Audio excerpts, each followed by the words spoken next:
Welcome to Teaching Truth. Firefighters are some of the most fearless and brave people.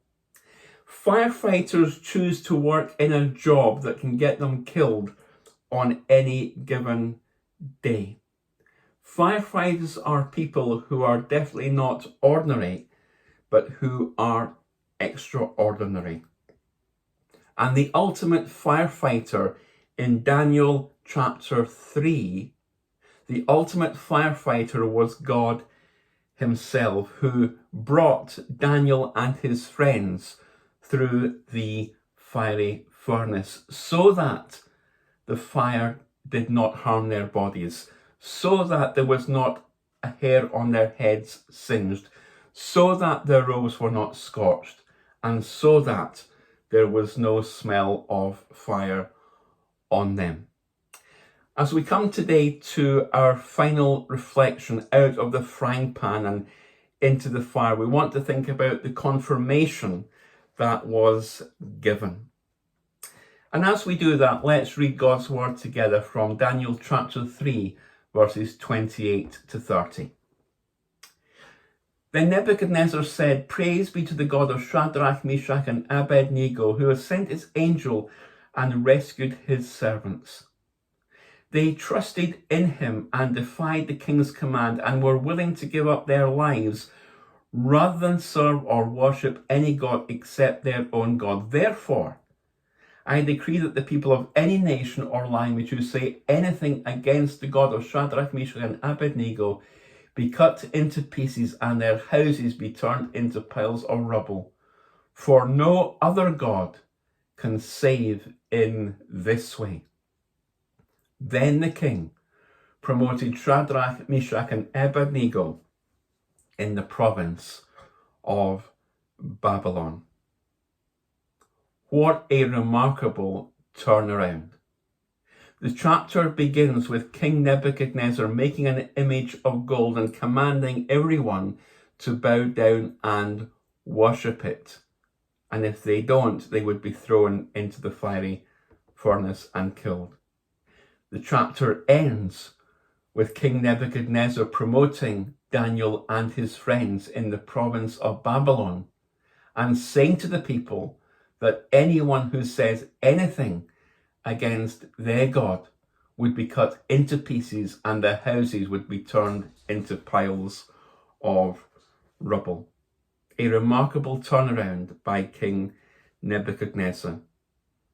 And this gives us much encouragement and confirmation about what God can do. There was encouragement, first of all, in Daniel's day.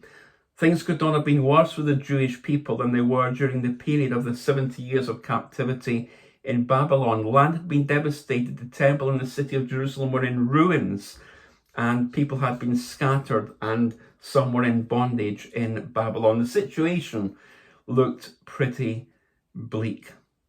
But the experience of Shadrach, Meshach, and Abednego, the Babylonian names that were given to Daniel and his friends, would have encouraged to no end the faithful Jews and reminded them that God was still on the throne and God was still in absolute control.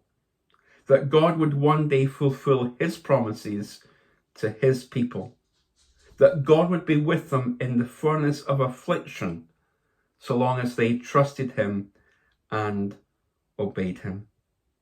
Encouragement in Daniel's day, but also encouragement in our day.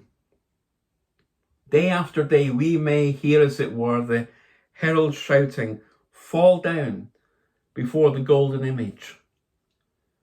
And I'll leave you to work out what golden images there may be, what idols there may be that can come and tempt us. Fall down because everyone else is doing it. But we are to remain strong. We are to be faithful unto death, as Revelation 2 verse 10 says, in order to receive that crown of life. And let me just say this, as we move through life. And as we move, I believe, towards the end of the age, the furnace of opposition will be heated 7 times hotter.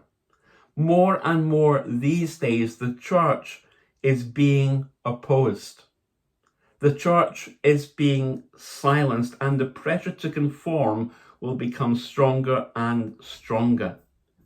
And therefore it will take much grace, prayer, courage and faith for God's people to stand tall for God while others are bowing the knee to the other gods and idols of this world. And we should take Daniel as an encouragement, because it reminds us that when we are true to him, that is God, God will honour us.